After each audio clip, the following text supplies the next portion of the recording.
Check the ahoy hoy. Timing this pilot. Worst introduction ever. That's right. We're talking about not my introduction, not this introduction into the series, although we're going to get into it. That's right. It's pilot season here at the Salon. We will be talking about Star Trek pilots. Get excited. Tonight, we're talking about two of them because we needed a bit of a do-over. We're going to get into it. For tonight's Salon, we have a bit of a smaller crew. We are leaning into the premise of both of these pilots and having 50% less women, so get excited for that. And our best to Krista. As the captain of this sexist ship for these pilots, assume she must be going through a menstruation or the vapors, or who's to say? Perhaps she could eat a ham salad, and I'll get used to having women in the Salon at some point. End of fake sexism, because we're gonna get into it. And to get into it, how about another man? Trevor, how are you?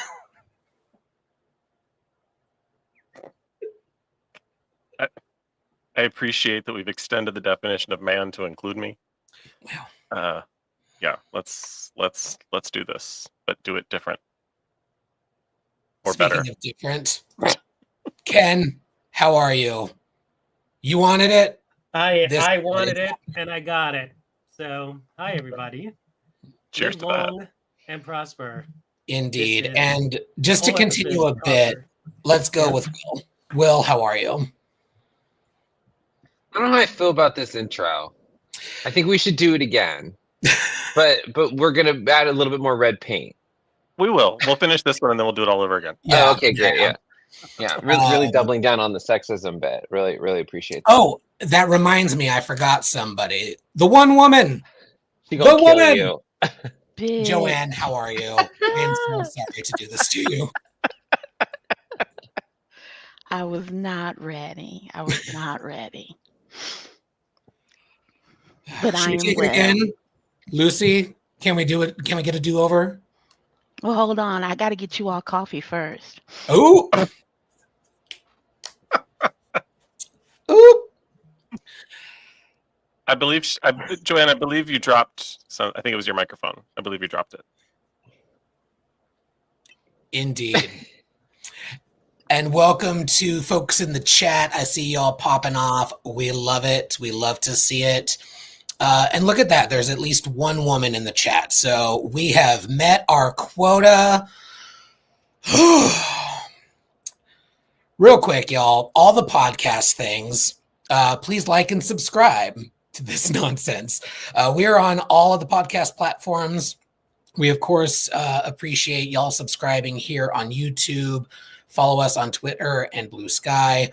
And should you be so inclined, a couple of dollars over on Patreon is super appreciated. We just put up our January bonus content a few days ago, commentary on TNG's The Chase. So you can check that out at the Child of the Fifth House level over on Patreon. Thank you very much.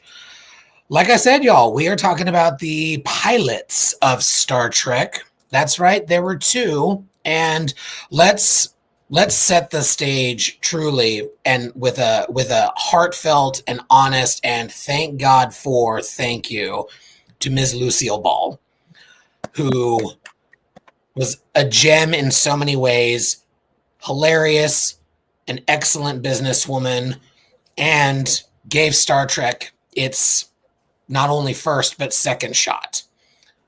She saw the potential in this franchise before anybody else, and we thank her for it. May her memory live long and prosper. Thank you, Ms. Lucille Ball.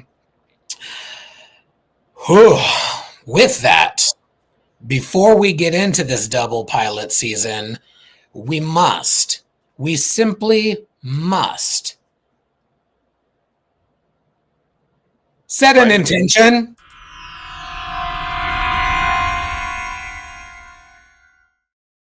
Shout at it. I don't know if I can do. I don't know if I can do the shouting thing. It's not. As a rule, I don't yell. You're my number one. You're supposed to shout. Just kidding. Please don't. We're setting an intention. So to set an intention, that's my shouting voice.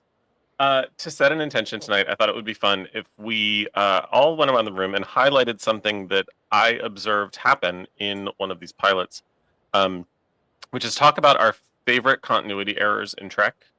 It'll actually not happen until our second pilot conversation, which will happen, I'm guessing, halfway through. Who knows?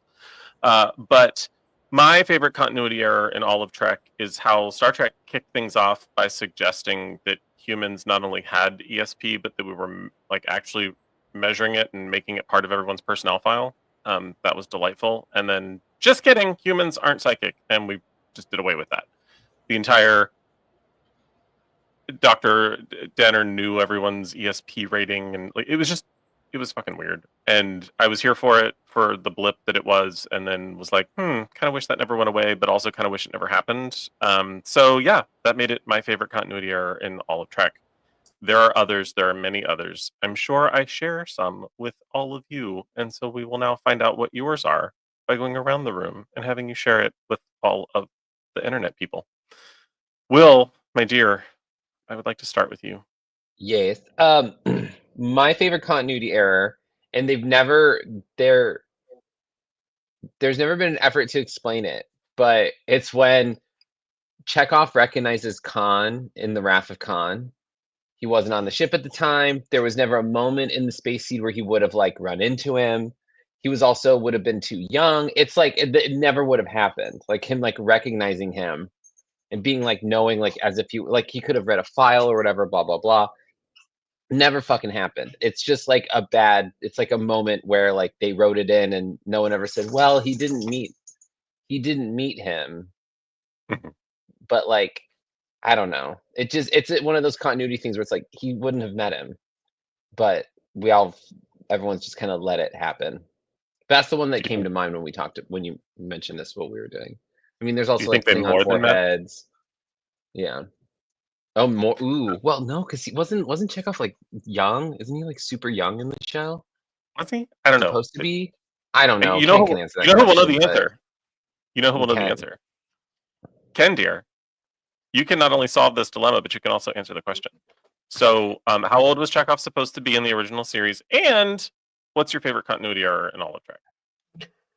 I'm not sure exactly, but I believe that Chekhov was 21 or 22 in the original series. Okay, so he could have done the dirty with Khan, and we just don't know it. Right. Or I'm just fantasizing about somebody doing the dirty with Khan because I want to do the dirty with Khan. I mean, it's very Palm Springs of you to think about that kind of age gap in. They weren't that far apart. I want Ricardo Montalban's fake titties he had. Yes. I want the fake plastic breastplate he wore. They weren't fake, girl. They weren't fake. Oh, that whatever. Them shits was fake. I'm assuming it was fake. That's my head canon. They're not While fake. Ken answers the question, I will circulate a photograph. So, I could be a real sort of bitch and say all the continuity errors between the original series and Strange New Worlds, but I won't. So I will instead say that the constant continuity errors between the speed of the ships and how they can get across the galaxy really quickly. Like in this episode, we're getting to the edge of the galaxy. And so that's my big point. And we've talked about it before, like how warp drive can have a different measuring system in the next generation or whatever. But yeah, the continuity error about how fast these ships can actually go and how big or small, depending on the plot, the galaxy actually is. It was definitely a thing that they didn't really think about. It was just, hey, we're going to say it goes super fast, and we have no measurement or way of measuring what that translates to. Joanne? So I, in general, am not good at this because I don't pay attention at that level. But the only one that I guess I appreciate is, and she talked about it at I think the first convention I saw her at was Marina, and her accent, and how in season 1, she sounded like she had like marbles in her mouth, because they were trying to not have two Brits, basically her and Patrick, sound the same and be, different from different planets. And so she did that terrible, marble field thing. And then she didn't. And nobody ever said anything like, girl, did you have some work done? Or, yeah. So Dental She work. went to Halle Berry's vocal. She went to Berry's vocal coach for the X-Men movies. That accent got dropped real quick between 1 and 2. Real Yeah, quick. it did. There's even a weird. There's even a line in Haven where Luoxana says that you still have your father's accent. I tried so hard to rid you of it, and it's like, well, then? And that's a human accent. Where the hell is that from? Because it doesn't sound like anything from Earth at all. Stan. Oh boy, yeah. Well, I'm going to talk about the shuttles because we'll get into it with the episode, because there is obviously a lot of continuity issues. God love him, thank you for giving us Star Trek, but Gene Roddenberry did not care to do a whole ton of world building ahead of time. Like, it was the Earth Force or the Earth Space Agency before Starfleet was a word, and in one of these, they're in the cage, like talking about rockets instead of thrusters, etc. Like, whatever. But for me, it's always going to be the shuttles. Always going to be the shuttles. How many of them do we have? Why are they not useful? But for continuity specifically, it's got to be Voyager, right? Like that shuttle bay door, that shuttle bay changed sizes, and those shuttles changed. And there were many, too many, in fact. But listen, we needed a shuttle for an episode, so we're going to write it. Get over it. And Trevor is sending me so many titty pictures right now. He would like to clarify of Ricardo Montalban. No one else. Yeah, did he find them so quickly? How did he find them so quickly, you ask? None of your business. Yeah, those were his titties. Well, Not in my headcanon. Now he likes headcanon. All right, y'all. Conbooks.com. All righty. We've put off the torture long enough. Let's talk about the cage.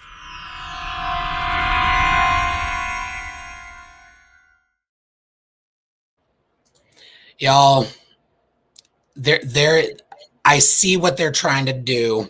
I'm going to get into our top thoughts. I'll kick things off. I see what they're trying to do. There are things about this episode that I loved. There were many that I didn't.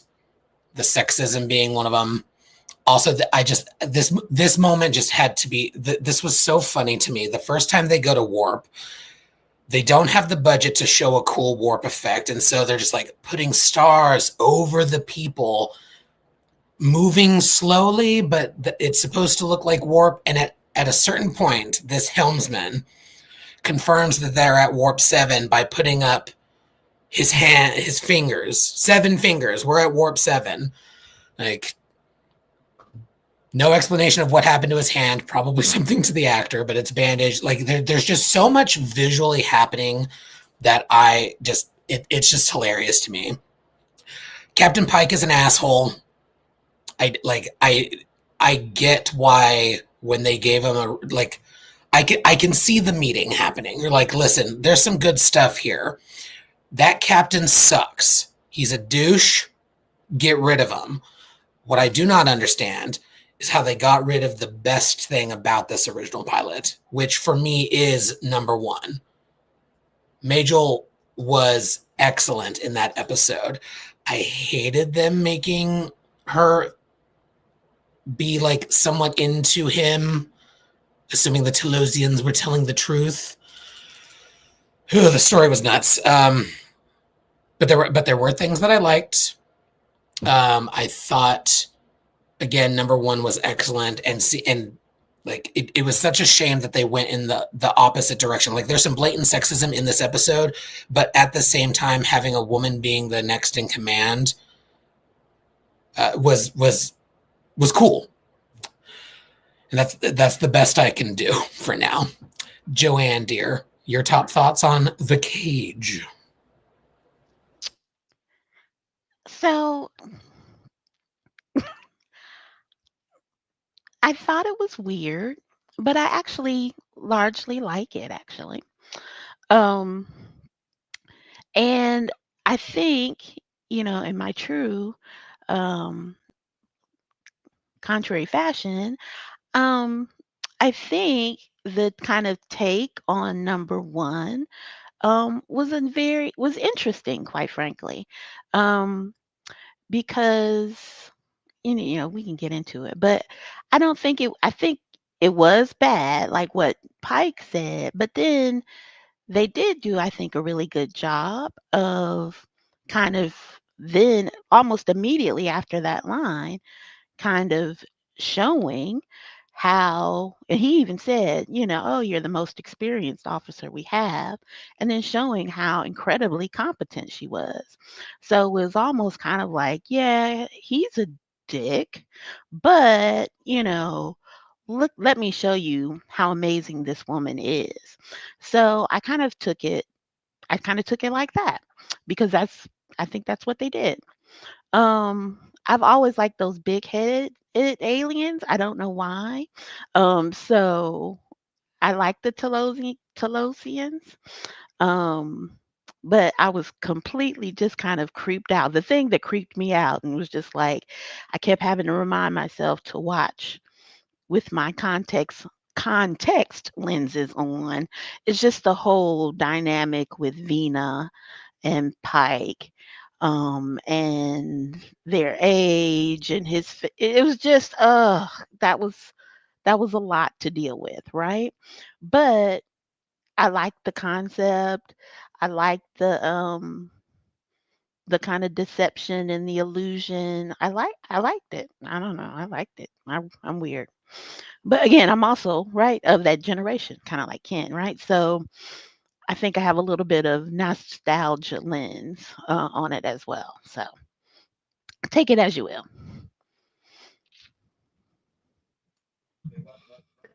My turn. All right, everybody, sit back. Here we go.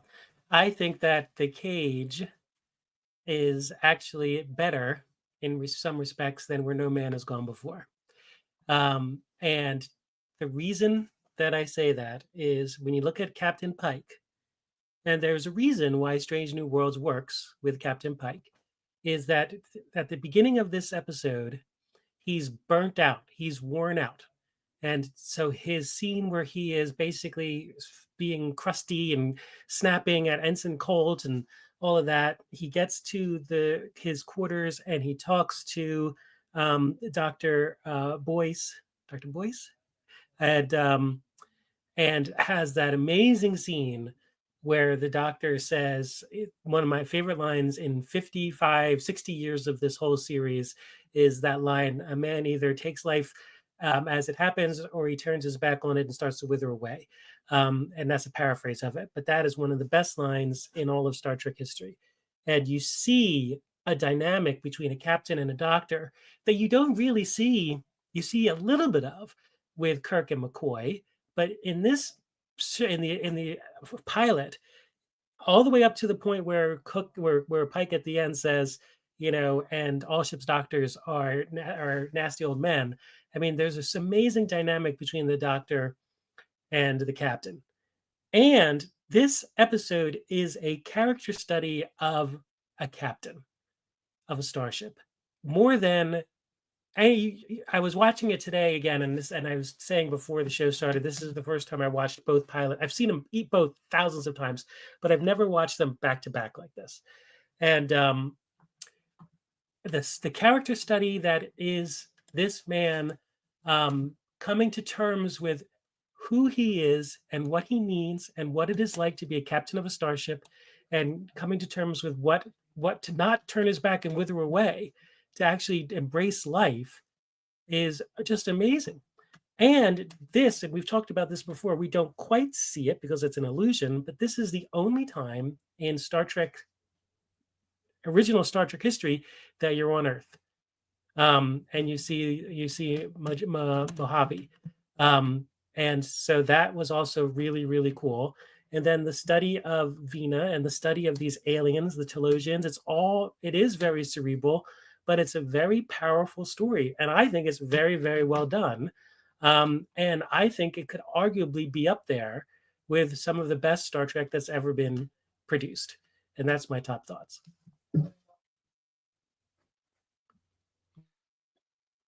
It's okay. I'm kidding.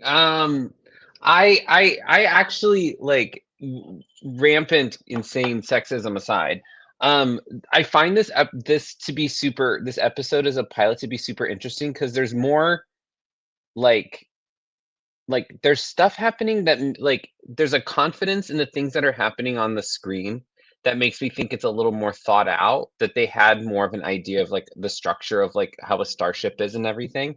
And like the way you see like people walk down the hallway and there's like people like I think there's a woman walking down in like looks like an ice skating costume.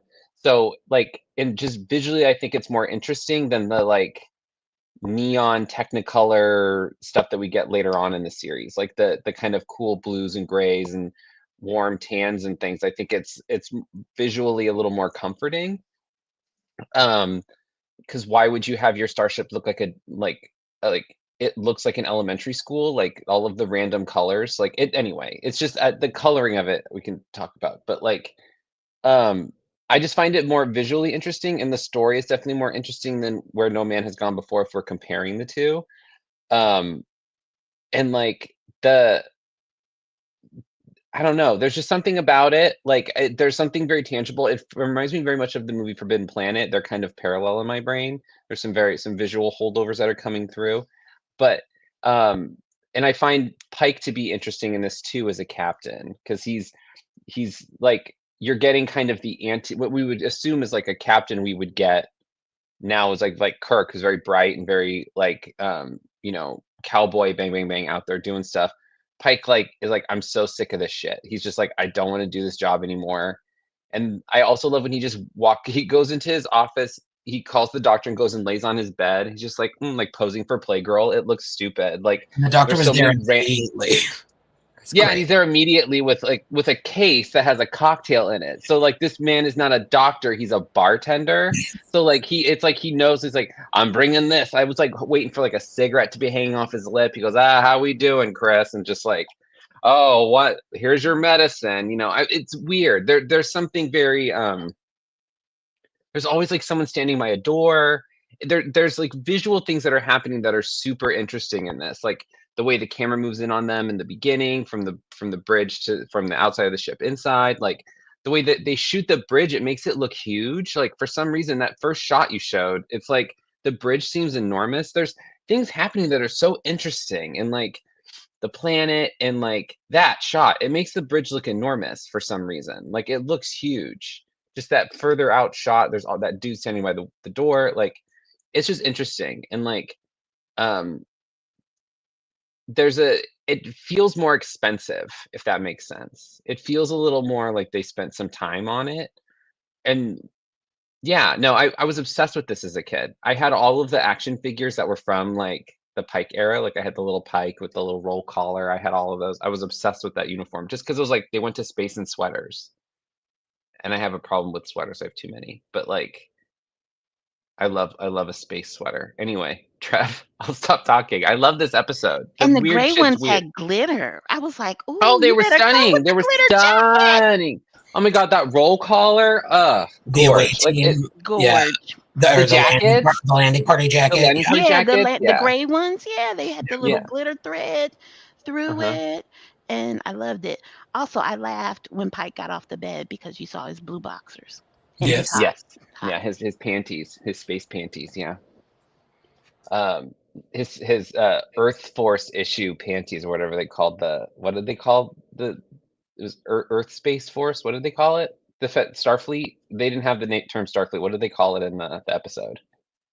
It's like Earth something. I thought Don't it they was call it space. something? It was Space Force I or think it's something. space. Now I've got to look it up. What? No, Well, what is what it, wasn't Ken? they Don't called shake it? your fucking head. Tell us. Yeah, don't shake it. Oh, I'm not going to I use don't. my TOS knowledge now. Oh, everyone I needs it. I'm don't not going to remember. bring it up. I will say though that you saw. I don't remember what it's called, but on Dr. Boyce's bathrobe or whatever he was wearing when he went into Pike's quarters, you saw the Federation flag symbol for the first time, which I thought I never noticed before, which was really, really cool. And also in Pike's quarters, there's the cap that on the shelf. This was, I can't believe I didn't see this before, that they used in the JJ era movies, but I don't remember what they called it. Sorry. For fuck's I sake. know I'm useless. Anyway, Just Trav, your opinion on this episode, darling? I don't know. I'm drunk now. No, so for me, the cage, when everyone says, like, I realized it was rejected as a pilot because it was quote unquote too cerebral. To me, it just felt like 50s and 60s sci-fi. Like, it just felt like good science fiction. It was a clever story. I could go on, but I won't, because the objective here is to not rip apart anyone. But I do find it interesting that things that many critics currently rant about with newer versions of Trek, things that they claim are missing, things that they claim aren't there, things that they claim have been there from the beginning, are completely absent from both this pilot and one that we'll talk about shortly. There's no conversations about utopia. There's no conversations about rising above. There's no. There was a brilliant opportunity in the cage to spend a good 5 minutes, maybe 3 to 5 minutes, on caging beings. They focused on how horrible it was because they were human. They didn't focus on how humans had evolved beyond the need to cage creatures for their own purposes and for their own uses. There was no. What an interesting and wasted opportunity to talk about something that TNG touches on at the beginning, which is, I don't know that I like the word enslavement of animals, but the capturing and killing of animals for food purposes would be a lovely thing to touch on, and is just completely skipped over. Zoos themselves aren't really discussed in the cage, but should have been. There's just a lot of interesting things that are skipped that are very on brand for what we think of as Star Trek, but are completely absent from these two pilots that we're discussing today, including the cage, and including topic-wise sexism. I mean, you can't escape it. If you're going to tell me that humanity's risen above it, then demonstrate it. That this show is a product of the 60s is not an explanation for why sexism is still rampant, because they're depicting faster than light travel in the 1960s. So you can tell me that technology has evolved, but you can't tell me that people have, to the point where a man actually says out loud that he's not used to having a woman in the workplace yet. It's just, you're telling me no one could write more advanced than that? I find that very difficult to wrap my head around. But we've all forgiven it, and we've all accepted it because we all love Star Trek. But God forbid we put any kind of effort into enjoying a show about a person who started out as a villain, or a show led by a black woman who maybe didn't start out as the best officer who made all the best decisions. Drag them, destroy them, Trev. Maybe there were, a couple of gay guys and we focused on them for an episode or two. God forbid we do that in the Star Trek universe. Fire all the phasers. So I'm going to dial it back a few notches. I've said what I had to say.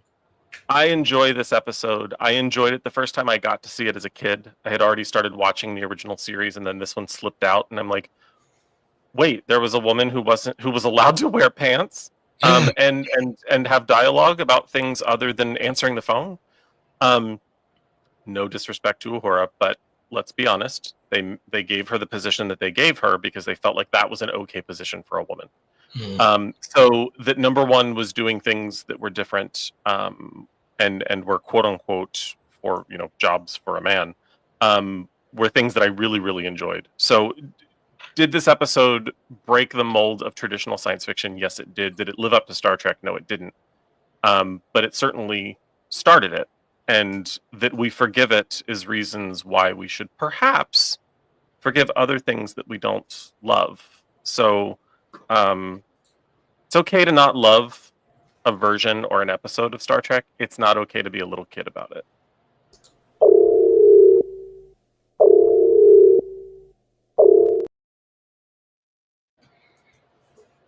Next.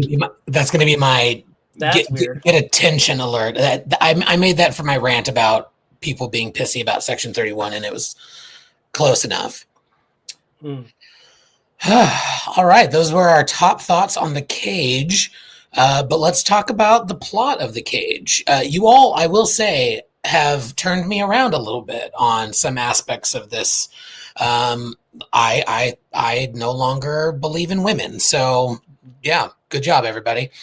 No, just kidding. But I agree. There are some good things happening in this, that like a captain. No disrespect to the actor, but like I think his acting choices are what kind of got me away from thinking about what was actually happening. He had this thing happen on another planet. He's tired of the responsibility because of the pressure, not just like he came off as very whiny to me. And I very much prefer Anson Mount's Captain Pike to this version. And obviously he's had many, many more episodes to flesh out the character, so that's not a fair comparison, I will say, of course. But that exploration, I think it's interesting to put that in a pilot, to say, hey, the lead of our show doesn't want to be the lead of the show in a way. It's a bold move, and I just don't think it was executed well. Obviously, whatever it was called at the time, agreed. But there's a lot of interesting stuff here. There's lots of little tweaks that I think could have been done differently. Like Trevor said, when he was dipping a little too closely into his semi-vegetarian agenda, commentary about zoos and capturing food sources, etc. I think there's a lot of important. There was a lot of interesting commentary possible there that we didn't get. Who else had thoughts about the plot of The Cage? Who wants to be? And another thing. No, I'm kidding. Well, I would love to make this into a debate with you, Trev, but I'm gonna just say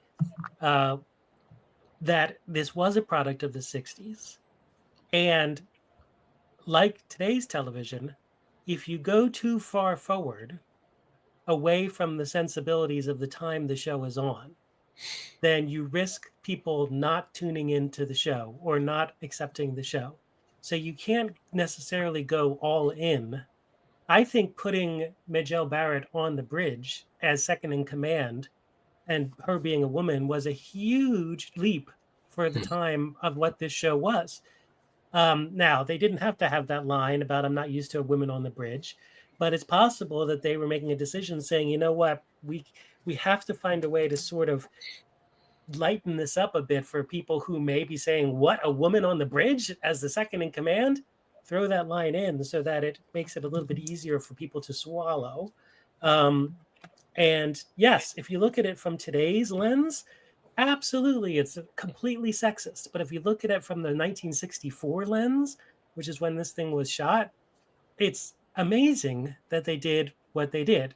And yes, there are elements of 1964 in there, but I think that the writers were saying, if we go too far too fast, people are going to turn it off. The South is not going to watch it. I mean, yes, Lieutenant Uhura, having her as, answering the phone, and that's the position that people maybe would accept her in.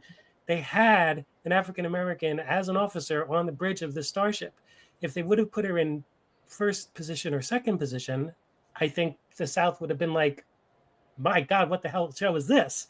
And they already had the issue around this guy with the pointed ears. There was a big argument about, are we going to put this guy on with the pointed ears because he's like the devil and we're going to insult the Bible Belt? And we fought for that. And Roddenberry fought for that. And Spock looked like the devil. The hell with the idea of what the Bible Belt may or may not have said. So I think that they went as far as they could without necessarily risking the show altogether by going too far too fast. I think we're actually saying the same thing. We're just saying it has a different result. And absolutely, there are these shows are all products of their time.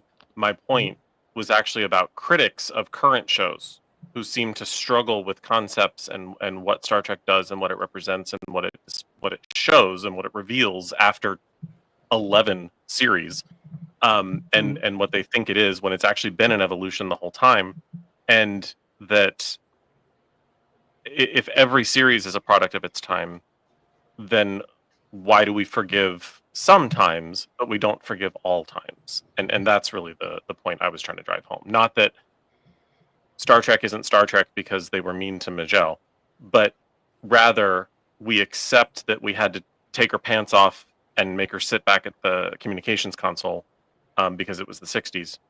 And we forgive that. We just accept that. Oh, well, it was the 60s. But at no point do we forgive, accept, or have any interest in investing in newer Trek. Not we, meaning the five of us, but we, meaning self-important, self-righteous critics who want to chastise Star Trek for not being Star Trek when Star Trek has always been Star Trek.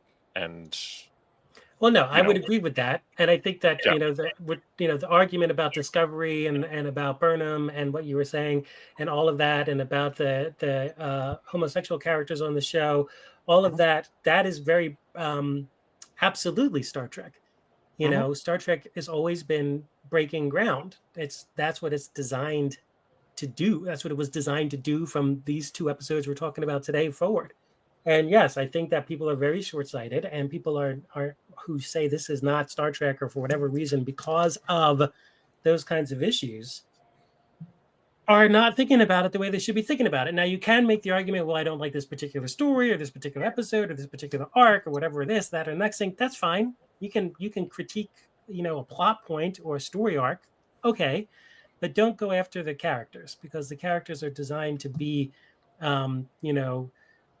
ceiling breaking all the way from the beginning, and they still are designed to be ceiling breaking. I agree with you there. And you're right, and not just because you agree with me. Who else? I always agree. Joanne was going to say something, and I just want to talk over her for the bit and stop there. Again, while I get you some coffee. So I honestly, I agree with you, Ken, about the, them taking a kind of measured approach, right, with number 1. And as horrible as that line was, I think the mistake of that line was having it come from the captain. A crew person should have said that, and then all of the follow-up with that we got should have happened, right? Him saying, well, she's our most experienced officer, right? And she needs to be in charge. And then that scene when they're all trying to problem solve when the captain gets taken away, and then they all stop, they're brainstorming, they're talking, she's doing this consensus-based leadership, right? And all of the officers stop and pause, like, you're in charge. And they all look at her and they like make a decision, make something happen, and she immediately jumps into action. I actually thought that was brilliant. I was like, work, bitch. So, but yeah, the mistake was having that come from the captain, I think. But yeah. Any final thoughts on the cage before we move forward, William? Yes, I just want to throw my proverbial hat in the ring. I think that there's a lot for a show that came out in 1964. There's a lot of subtext that's happening as for a pilot. Like, we get a captain who doesn't want to be there. We have a a female first officer who has to prove herself and does in the episode. We have like the female yeoman and like all of these things that happen in this episode. You even get a little bit with Spock and some of the other crew. Like there's interesting bits of character stuff that's developed here that even if it had gone on to series that wasn't Strange New Worlds, but was what was we consider Star Trek, it would be interesting to see because there's already a lot of seeds being planted early on here that would really come to like really tasty fruit if this pilot had been picked up. So that I think that's one of the things I like. Okay, one of the things I like about it too is like even with very little that number one says, you can tell she's proving herself. Like she's making decisions. She's like stepping into her power as number one. And to that, Will, she's the one, no pun intended, who drives the closing scene. She's the one who sets the weapon on overload. Yeah. And so she drives the conclusion of the episode. She's a very powerful, strong character.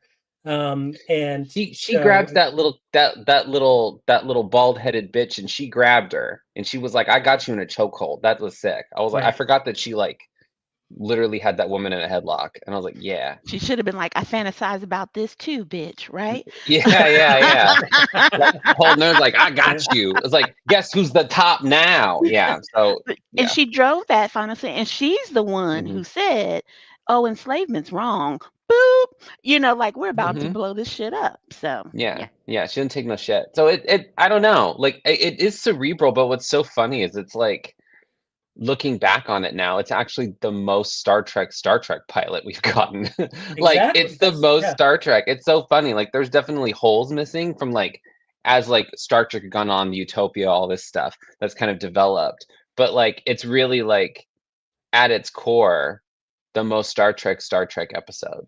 Because they don't end this by killing the aliens and freeing Vina. Like they come to this where they discuss and they come to like a point of reason where he's like, she can't leave.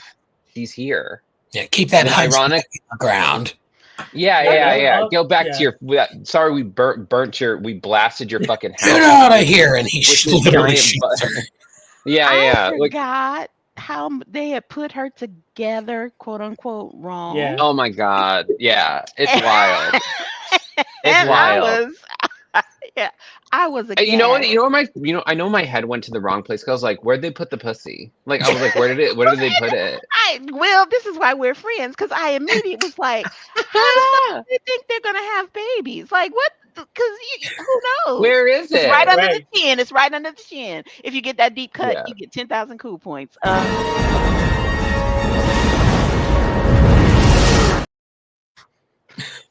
Brutal. Anyway. And that's the cage, everybody. I think that Michelle Barrett's number one in this one episode has more to do than Una has had in Strange New Worlds.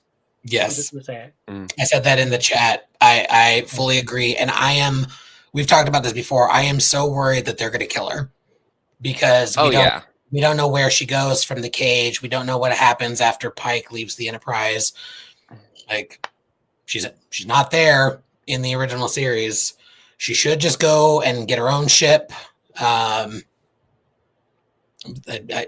kill her. Rebecca, don't let them kill you. You're the most seasoned actress in the show. Pull your weight. Tell them no. Say no. All right, y'all. Una. All right. Let's try this again. Where no man has gone before. Wait, should we play our intro again? Oh, yes. No. That'll be fun. But what we should do is talk about 3 other episodes and then have this pilot. And Ken, do you happen to know why it's on out of order on Paramount Plus? Did it also air out of order? Yes, the first episode that aired was The Man Trap. The episode aired. The episodes that are listed in Paramount Plus are air date order, but as they're released on the Blu-ray and other references is in production order. So that do we know why? They were like, hey, let's put the pilot out the 4th. Yes.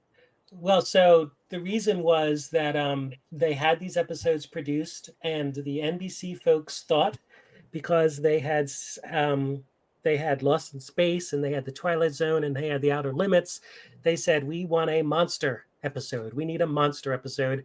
And so the Suits said, let's go with the Man Trap and the Salt Vampire. That's the monster episode, and that's the kind of Star Trek, that's the kind of science fiction that I think everyone's going to be used to seeing. So that's why they went with the Man Trap first. The Suits Not a of good choice. And Foolish. Yeah, not a good choice, but that's why it was first. Interesting. All right. Well, here's a couple of things, and I just want to highlight Will's nonsense because I believe it. Me too. In fact, I know some stories. I believe it. But we'll get into it later. Some top thoughts on Where No Man Has Gone Before. The Kirk and Spock of it all, like it's there from the jump. Like you can see where it's going, and it was really lovely to see. I love that his chess prowess is there from the jump, which is a nice touch that they came back to in Strange New Worlds. There's some interesting stuff happening here. The story, like the Cage, I see what they're trying to do. There's just a little bit missing. Like with the Cage, there was what happened on Rigel 7. A little more of that exposition would have been really helpful. But in this one, like what exactly happened? Like strange energies. Like the Lower Decks episode explains it better than this episode does. I do like how they flipped the script and they were like, listen, we're not going to be sexist in the same way. Instead, the women will do it to themselves. This brilliant bitch, loved her, and then I was like, oh no. Like, you were so great, and then no. And like, no. Honey, no. Those are my top thoughts. Joanne, take it away, toots.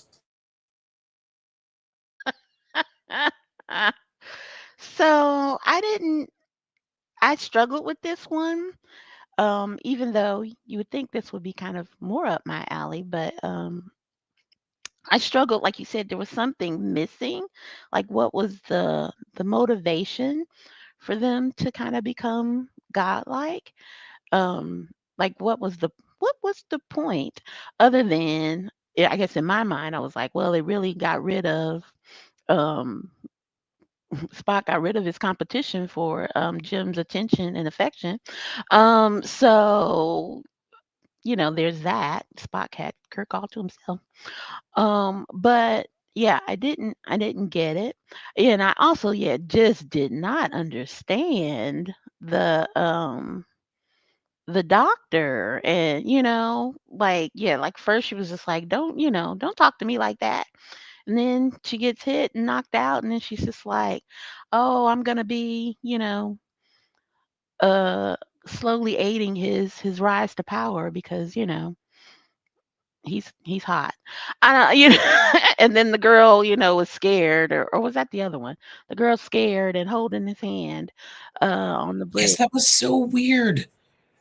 Like, Um, going back to, uh, I got you. Like, don't brace with his hand. Hold on to the handrail. but she initiated, like you said, the women do the sexism. Like she initiated, like, oh, I'm scared, and so I he's like, need well, a bitch, man.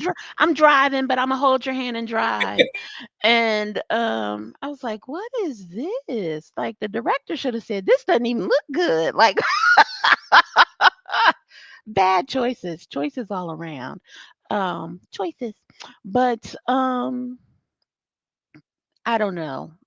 Again, sort of interesting concept, but and then they were just gonna fucking leave him on a planet. He's a god, and is amassing power.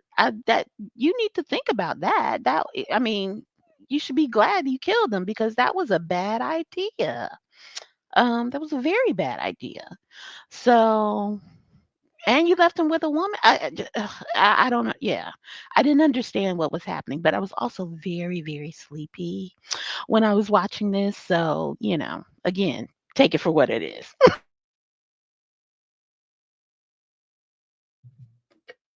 So this episode had the Kirk and Spock relationship right out of the gate, right? I mean, the chess scene with them at the very beginning. I mean, William Shatner has James T. Kirk down pretty much from the get go, and the dynamic with Kirk and Spock, the scene in the briefing room, which by the way, that briefing room design was amazing.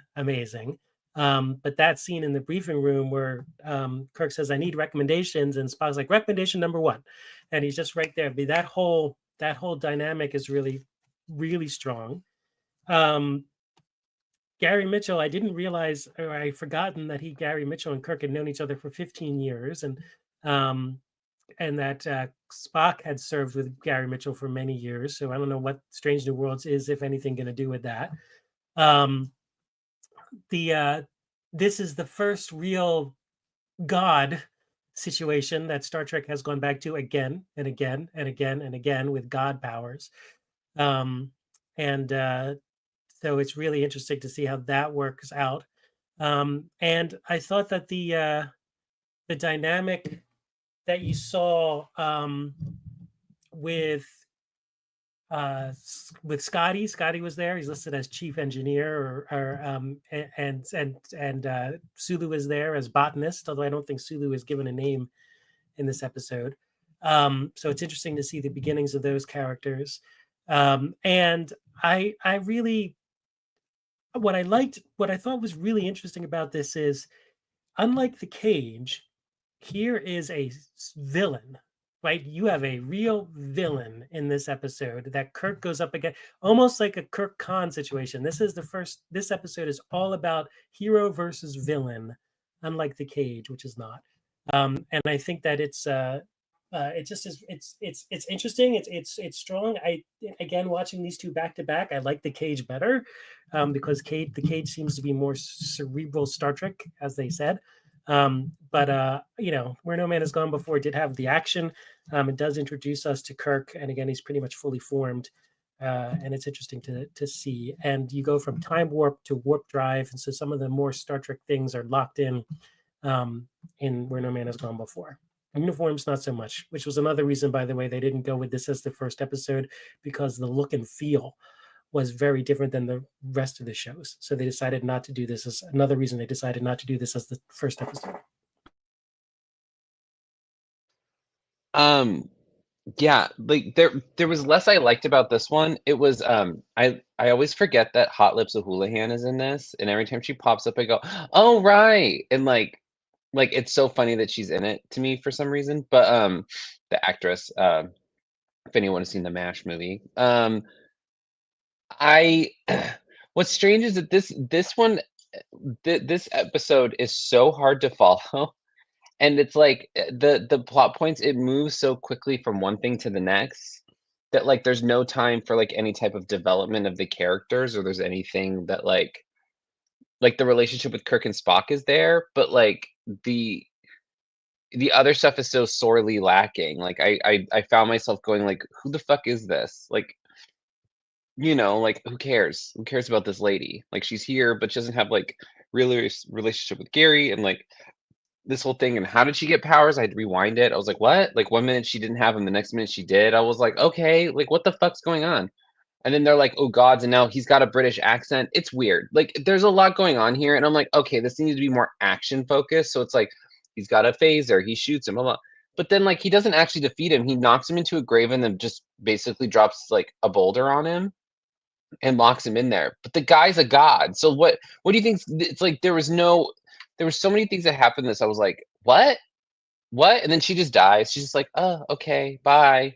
Like it just, so much of this was annoying. Like She I found builds this away like the womanly creature she is. The but vapor. it was like she's like I was so close to being a god. I'm gonna die. It's just so stupid. Like there was so much of this. I was like, this is dumb. This is kind She of got her dumb. period, so she died. Oh yeah. She's like, oh, my period, and she disappeared. Yeah. Yeah. I don't know. Like there was so much of this that I didn't like about the. It's funny that this is what got us Star Trek, but the episode that was the most Star Trek didn't. And it's like, oh, the irony of this situation. Anyway, endlessly frustrated with this episode. It's really silly. And like it just like I felt like I missed part of it. I don't know. Uh it's dumb. I will say not my favorite thing. I didn't like it. It was dumb. I was like, okay, let's move on. Like this fucking bitch, and then this faggot getting mad at his best friend, and I'm just like, okay, he's never gonna love you. He loves the yellow dude with the pointy ears. Like, just get over it. Anyway, fucking bullshit. Anyway, Trevor, I hated it. The more I talk about it, the more I didn't like it. God. Oh, and those uniforms, fucking ugly. Anyway, Yeah. next thing. Fucking terrible. I also probably enjoyed The Cage more than I enjoyed this. But I'm on record as not being the biggest Kirk fan in the world. So that's okay. I do think Shatner knows how to deliver a comedic line. We can talk about that on another episode. So that being said, I'm not a huge Kirk fan. So the gear shift from like what Star Trek was about to be to what it ended up as was abrupt for me. And for those reasons, I don't love this episode. But there are things that I love. I do love the introduction of Spock having more of a connection with his captain than he did in The Cage. I really enjoy Sally Kellerman as Dr. Danner, but she's like the thing that doesn't fit. Like I feel like that character belonged in a different series. Like I would have loved Dr. Danner as the counselor on Deep Space Nine. Like she landed in the wrong show because not only was she was just so different from the rest of the cast. You know, everybody's running around talking about time warp and we're traveling to the edge of the galaxy, and then they cut to her and she's like, I'm here to study crew reactions to emergencies. Like it was like, who is this person and like what cast is she acting with? Because it ain't this one. Well, you do know that women professionals tend to overcompensate. It's, well, you know, it's the women. Blame women. Put it up. I thought it was super weird that like Gary Mitchell gets powers so it makes him evil. She gets powers so it makes her seductive. I mean, like, girl, same. But I was a little confused. Like it didn't track the whole like there is no galactic barrier, so like maybe explain why there's a galactic barrier. And we've never gotten an explanation in Star Trek for why there's a galactic barrier, but there isn't one right now. Like it just doesn't make sense. I want that as a short trek. That would be super interesting. Where'd the fucking barrier come from? Actually, wasn't it I think it's the novel Vendetta. Actually, Peter David's novel Vendetta does an attempt at an explanation, which is that there was anyway, I'm not going to get into it because we could talk, like I'm not going to ramble about it. The Peter David novel wasn't Vendetta though. Wasn't Vendetta? Okay. Anyway, Vendetta explains the Doomsday Machine though. Yes, that's correct. Okay, just making sure I'm not like completely wasted. So like there were aspects of this that I enjoyed, but they didn't fit in this episode. Like I like Dr. Danner, but I don't understand why she's there. I like that once she dies, we're like, good, we don't need any psychiatrists anymore. Yeah. We just sort of do away with the entire profession. Because, you know, fuck mental health. But again, 60s, I get it, whatever.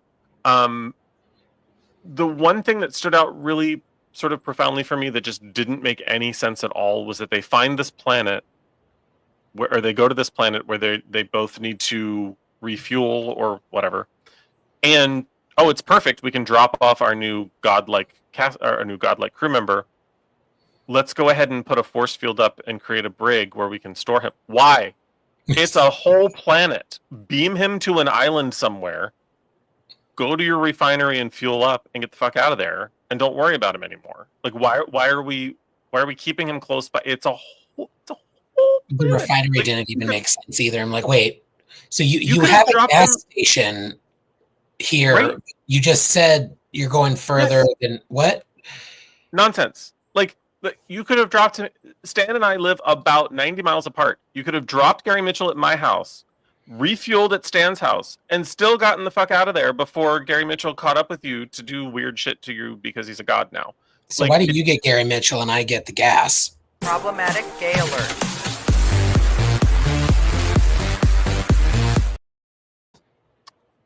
I'm a married man. You can have Gary Mitchell. Anyway. But not those eyes. Those contact lenses were a choice.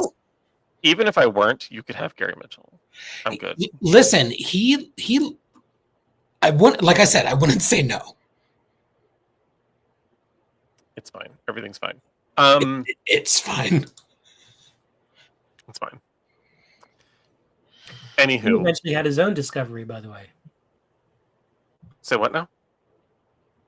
Gary Mitchell ended up on his own discovery.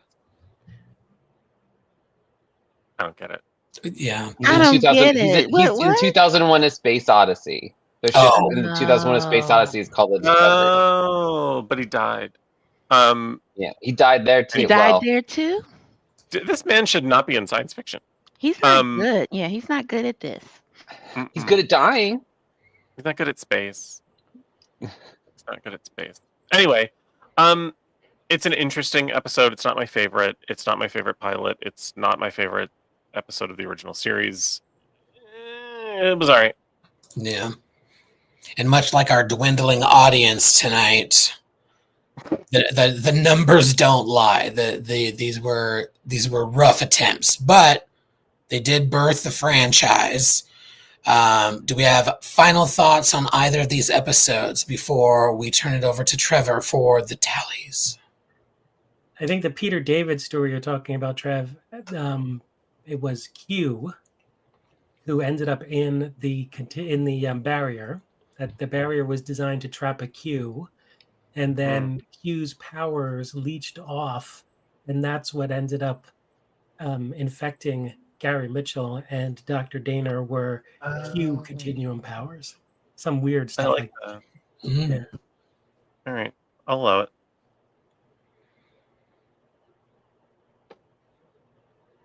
So no I think thoughts those on this episode. You know what? We have no thoughts. You know, Hey, this episode didn't make sense. Why should we? Trevor, give us the tallies. But brace for next week for Encounter at Farpoint because I got notes. Okay. There was one problematic gay alert. Do better, fuckers. Yeah.